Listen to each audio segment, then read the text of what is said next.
नमस्कार, आप देख रहे हैं अपना बिहार। मैं हूं आपके साथ विभा उपाध्याय। बुलेटिन की शुरुआत इस वक्त बड़ी खबर के साथ। खबर राजधानी पटना से, जहां नीतीश सरकार ने कर्मचारियों और अधिकारियों के साथ साथ पेंशन धारकों के लिए अपना खजाना खोल दिया है। कैबिनेट की बैठक में महंगाई भत्ता 50 की जगह 53% करने पर सहमति बन गई है। सरकार के इस फैसले से 11 लाख कर्मचारियों और पेंशन भोगियों को सीधा फायदा पहुंचेगा। 1 जुलाई 2024 से महंगाई भत्ता लोगों को मिलेगा। ये बड़ी खबर इस वक्त। तो कैबिनेट की बैठक में जिस बड़ी घोषणा की बात की जा रही थी, संभवतः अब इसे माना जा रहा है। पटना से इस खबर पर ज्यादा जानकारी के साथ न्यूज 18 संवाददाता संजय कुमार जुड़ चुके हैं। संजय, तमाम 11 लाख कर्मचारियों के लिए एक बड़ी खुशखबरी के तौर पर इसे देखा जाए। देखिए विभा, निश्चित तौर पर बहुत बड़ी सौगात जो कार्यरत कर्मी हैं, उनके अलावा जो पेंशन भोगी हैं, इनकी संख्या तकरीबन 11 लाख बताई जा रही है और सरकार ने इनको एक बड़ी सौगात दी है। और 1 जुलाई 2024 से जो एरियर है वो मिलेगा, यानी एक बड़ा फैसला बिहार सरकार का है। 38 एजेंडे पर कुल मुहर लगाई गई है। इसके अलावा कई और महत्वपूर्ण फैसले लिए गए हैं, जिसमें जो सबसे एक महत्वपूर्ण फैसला है सीतामढ़ी को लेकर। पुनौरा धाम जो मंदिर है, उसके आसपास के इलाके को पर्यटकीय विकास के रूप में विकसित किया जाएगा और इसके लिए 50.50 एकड़ भूमि जो है अधिग्रहित करने के लिए 120 करोड़ 58 लाख रुपए की स्वीकृति दी गई है। इसके अलावा बिहार में पहली बार सोशल मीडिया और ऑनलाइन मीडिया को लेकर भी नियमावली बनाई गई है और नियमावली 2024 को भी सरकार ने आज स्वीकृति दे दी है। इसके अलावा पटना मेट्रो रेल परियोजना जिस पर काम चल रहा है, इसके लिए प्रायोरिटी कॉरिडोर के कार्यान्वयन के लिए 115 करोड़ रुपए की स्वीकृति दी गई है। इसके अलावा बिहार के सभी जो पर्यटक स्थल है, वहां सार्वजनिक शौचालयों के रख रखाव सुलभ इंटरनेशनल को मिलेगा। पद सृजन के भी कई महत्वपूर्ण फैसले लिए गए हैं सब अलग अलग विभागों में। पुलिस डिपार्टमेंट में अगर राजधानी पटना की बात कर ले तो यहाँ कानून व्यवस्था मजबूत करने के लिए डीएसपी के 3, पुलिस इंस्पेक्टर के भी 3, दारोगा के 9 और एएसआई के 18 समेत 120 सिपाही के पद, कुल 153 पदों के सृजन को स्वीकृति दी गई है।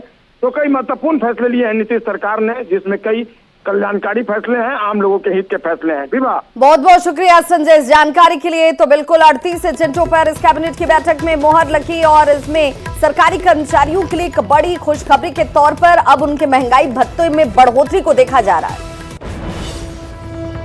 तो नीतीश कैबिनेट ने 38 एजेंडे पर मोहर लगाई है। इनमें कुछ बड़े फैसले भी शामिल हैं और इन फैसलों को आपको हम बताते चलें। सोशल मीडिया नियमावली को 38 एजेंडे में मंजूरी दी गई है, जिसमें ऑनलाइन मीडिया नियमावली मंजूर किया गया है। सीतामढ़ी के पुनौरा धाम के लिए राशि स्वीकृत की गई है।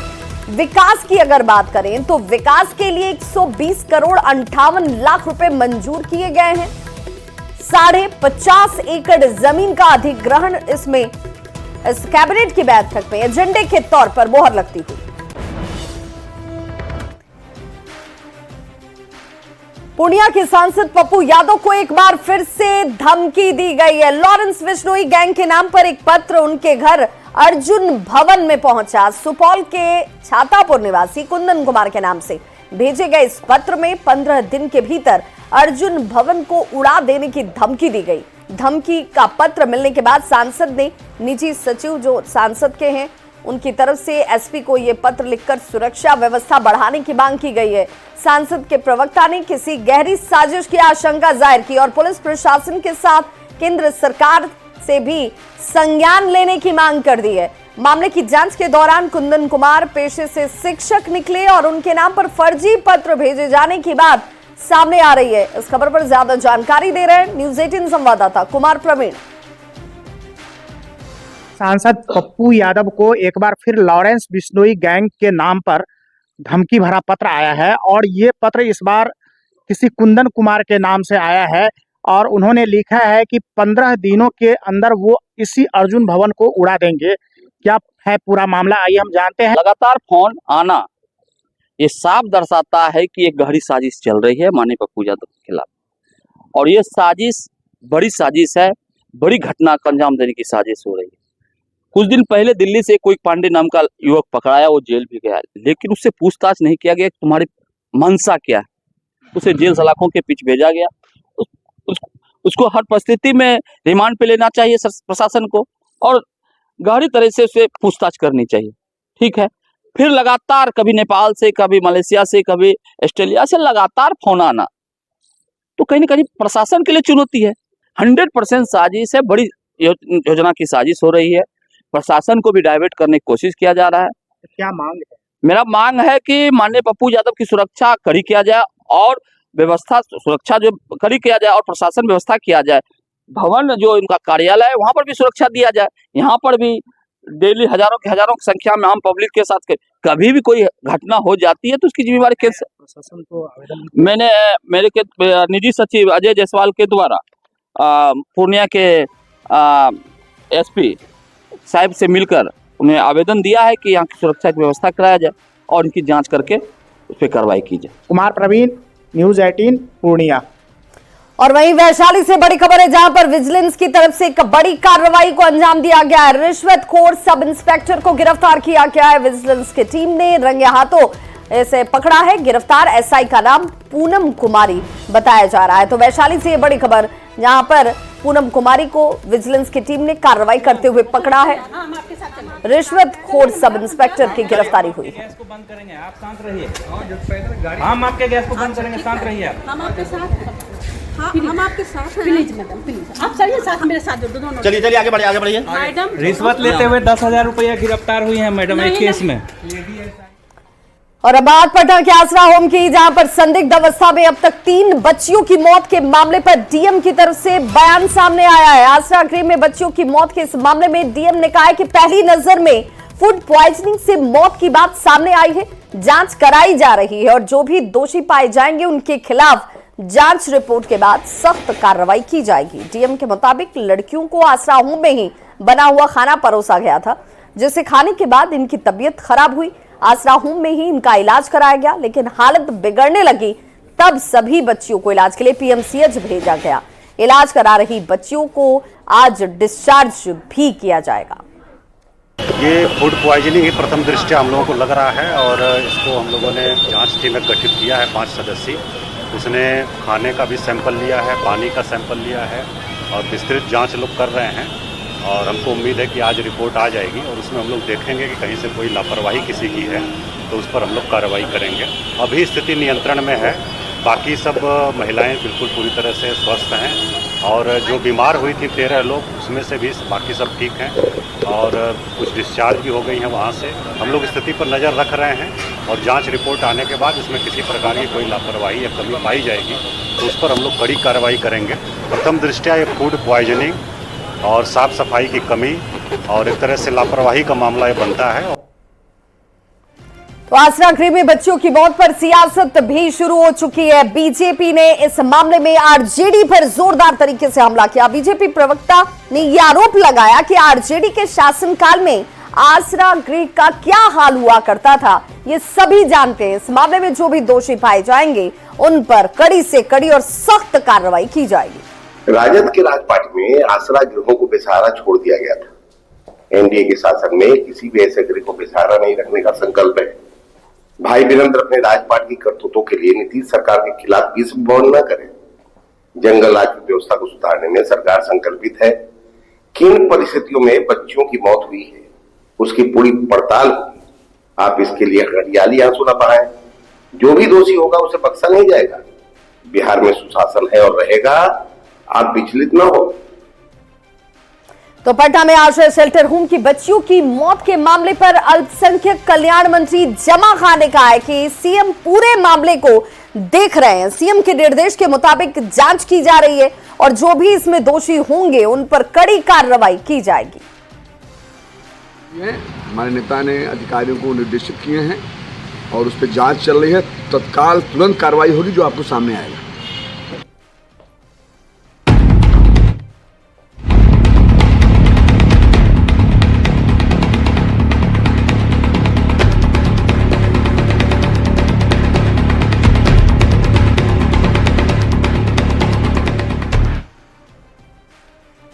और अब बात बिहार की हवा की जो लगातार जहरीली बनी हुई है। AQI लेवल खतरे के निशान से नीचे ही नहीं आ रहा। बात चाहे पटना की हो या फिर बिहार के दूसरे तमाम जिलों की, पूर्णिया के साथ साथ तमाम दूसरे जिलों में भी कमोबेश एक जैसे ही हालात बने हुए हैं और सभी जिले का हाल AQI लेवल के अगर अंकों को देखा जाए तो एक दूसरे के आसपास नजर आता है।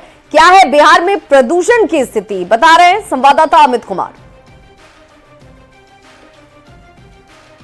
बिहार की हवा लगातार जहरीली हो रही है और एक्वाई लेवल की अगर हम बात करें तो एक्वाई लेवल जो है वो खतरे के निशान से लगातार ऊपर बढ़ रहा है। अगर हम बात एक्वाई लेवल पटना की करें तो पटना का एक्वाई लेवल जो है वो 158 है, गया का एक्वाई लेवल जो है 189 है, औरंगाबाद का एक्वाई लेवल जो है 163, नालंदा का एक्वाई लेवल 176, हाजीपुर की बात करें तो यहाँ का एक्वाई लेवल जो है 165, मुजफ्फरपुर का 168, छपरा का 152, मोतिहारी का 124, बेतिया का 159, आरा का 117, बेगूसराय का 156, पूर्णिया का 273, किशनगंज का 162, भागलपुर का 185, अररिया का 168, समस्तीपुर का 194 और सहरसा का एक्वाई लेवल जो है वो बिहार में सबसे ऊपर यानी कि 276 है। तो कह सकते हैं कि सहरसा का सबसे ऊपर है और दूसरे नंबर पे जो है पूर्णिया, जहाँ का एक्वाई लेवल जो है वो 273 है। तो कह सकते हैं कि बिहार की राजधानी पटना हो या दूसरे ज़िले हैं, सभी जगहों पर जो एक्वाई लेवल जो है वो खतरे के निशान से काफ़ी ऊपर है। हालांकि लगातार जो सरकार है ये लोगों से अपील कर रही है कि आप अपने आसपास के इलाके, शहर की जो वातावरण है उसे स्वच्छ रखें ताकि एक्वाई लेवल जो है वो खतरे के निशान से नीचे आ सके और लोग खुली सांस जो है वो ले सकें। अमित कुमार, न्यूज़ 18 पटना।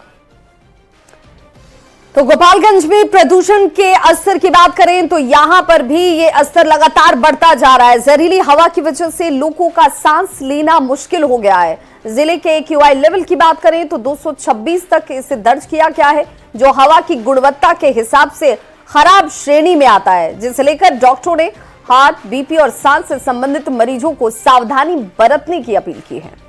गोपालगंज में तापमान गिरने के साथ ही एयर क्वालिटी इंडेक्स यानी कि एक्यूआई लगातार बढ़ता जा रहा है। अगर आज की बात करें तो गोपालगंज में एक्यूआई 220 तक पहुंच चुका है और यह खराब श्रेणी में आता है। तो लगातार पोल्यूशन का स्तर बढ़ रहा है और तापमान भी लगातार गिर रहा है। तो ऐसे में लोग जो हैं, खासकर सुबह मॉर्निंग वॉक पर निकलने वाले लोग हैं, वो परेशान हैं क्योंकि पोल्यूशन का स्तर खराब श्रेणी में पहुंच चुका है। मौसम विभाग ने ये कहा है कि आने वाले दिनों में तापमान में और भी गिरावट होगी, चूँकि हवा है और हवा में भी नमी है, नमी में धूल और कण है। इस वजह से जो एक्यूआई है, एयर क्वालिटी इंडेक्स है, वो भी लगातार बढ़ता हुआ नज़र आ रहा है। तो बीते एक सप्ताह में एयर क्वालिटी इंडेक्स जो एक्यूआई है वो तकरीबन 100 अंक तक बढ़ चुका है और अब ख़राब श्रेणी में पहुंच चुका है। खासकर सुबह में लोग जो निकलते हैं मॉर्निंग वॉक पर, उनकी परेशानी बढ़ती हुई नज़र आ रही है और जो सांस से संबंधित मरीज हैं उन्हें खासकर इस मौसम में बेहद सावधानी बरतने की अपील भी स्वास्थ्य विभाग के डॉक्टरों की ओर से की जा रही है। तो जिस तरह से लगातार तापमान गिर रहा है और एक्यूआई बढ़ रहा है, उससे लोगों की परेशानी बढ़ती हुई नज़र आ रही है। गोविंद कुमार, न्यूज़ 18 गोपालगंज।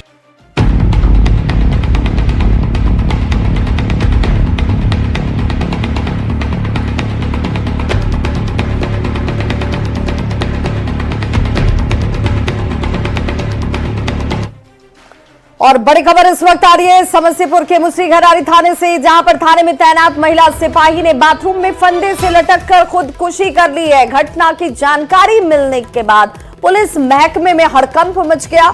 जानकारी के मुताबिक मृतक महिला सिपाही की पहचान चांदनी कुमारी के तौर पर हुई है। एएसपी ने यह भी कहा कि महिला सिपाही के कमरे से एक नोट भी बरामद हुआ है, जिससे पारिवारिक तनाव में जान देने की आशंका जाहिर की गई। फिलहाल पुलिस इस मामले की जांच में जुट गई है। थाना में ERV के 6 पर एक महिला सिपाही 768 चांदनी कुमारी कार्यरत थी और वो मुसरीघरारी थाना के द्वितीय तल पर रहती थी। आज करीब 3 बजे के आसपास महिला सिपाही 1168 कंचन कुमारी बाथरूम में नहाने के लिए जब गई तो दरवाज़ा लगा हुआ था, तो उसको जब हटाई तो देखी कि चांदनी कुमारी वहाँ फंदे से लगा करके बैठी। औरंगाबाद पुलिस ने एक बार फिर से नक्सलियों की साजिश को नाकाम कर दिया है। सीआरपीएफ की कोबरा बटालियन और मदनपुर पुलिस ने सर्च ऑपरेशन चलाकर पचरुखिया के लड़ुइया जंगल से एक आईईडी बम को बरामद किया, जिसे ब्लास्ट कर डिफ्यूज कर दिया गया। नक्सलियों ने 5 केजी के इस आईईडी बम को जंगल में सुरक्षा बलों को नुकसान पहुंचाने के मकसद से प्लांट किया हुआ था। वहीं खबर मुंगेर से, जहां पर बंगाल एसटीएफ और बिहार एसटीएफ ने असरगंज पुलिस की मदद से हथियार तस्करों के खिलाफ एक बड़ी कार्रवाई की है। सूचना पर रहमतपुर वासा में छोटू के घर छापेमारी की गई, जिसमें घर के अंदर बने हुए 7 फीट गहरे टंकी नुमा तहखाने में बड़ी मात्रा में अर्ध निर्मित हथियार और हथियार बनाने के सामान को बरामद किया गया।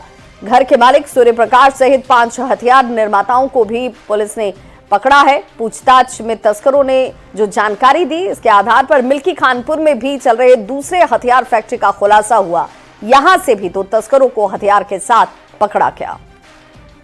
लगभग 2 बजे के में छापामारी की है रहमतपुर वासा में। तो यहाँ के एक छोटू हैं वहाँ रहने वाले, जो वहीं के रहने वाले हैं, उनके घर में तहखाना की टंकी नुमा था जो सीमेंटेड था। तहखाना में अवैध मिनी फैक्ट्री संचालित थी, जहाँ कई तरह के औजार, करीब 35-40 तरह के औजार, ड्रिलिंग मशीन मिले हैं और लगभग 90% निर्मित .62 के पिस्टल और उसका खाका बनाना, मास्टर खाका भी मिला है। तो कटिहार पुलिस लगातार नशा तस्करों पर कार्रवाई करने में जुटी हुई है। सूचना के आधार पर कुरिया टोली में 3 थाने के पुलिस ने एक साथ मिलकर छापेमारी की और कई दुकानों से फ्रिज और पानी के कंटेनर में छुपाकर रखी हुई देसी और विदेशी शराब को बरामद किया। पुलिस ने रेड के दौरान 50 लीटर शराब के साथ एक तस्कर को भी धर दबोचा है। डीएसपी से बात की संवाददाता सुब्रत को। छत पर सब देख लिया गया। नशे के तस्करों पर नकेल कसने के लिए कटिहार पुलिस का विशेष अभियान चल रहा है। ये शहर का कुरिया टोला है और यहाँ शराब का अड्डा बहुत चर्चित है और आप देख सकते हैं इस तरह का जो आवास है और दुकान है, वहाँ इस तरह शराब छुपा कर रखा जाता है। कहीं फ्रिज के अंदर से शराब की बोतलें निकल रहा है तो कहीं ब्रिस्लरी के कार्टून से शराब निकल रहा है। कुरिया पट्टी से काफ़ी सूचना मिल रही थी कि यहाँ पे कई दुकानों में और घरों में छुपा के शराब और नशीले पदार्थ बेचे जा रहे हैं। इसीलिए कई थानों के फोर्स के साथ आज योजनाबद्ध तरीके से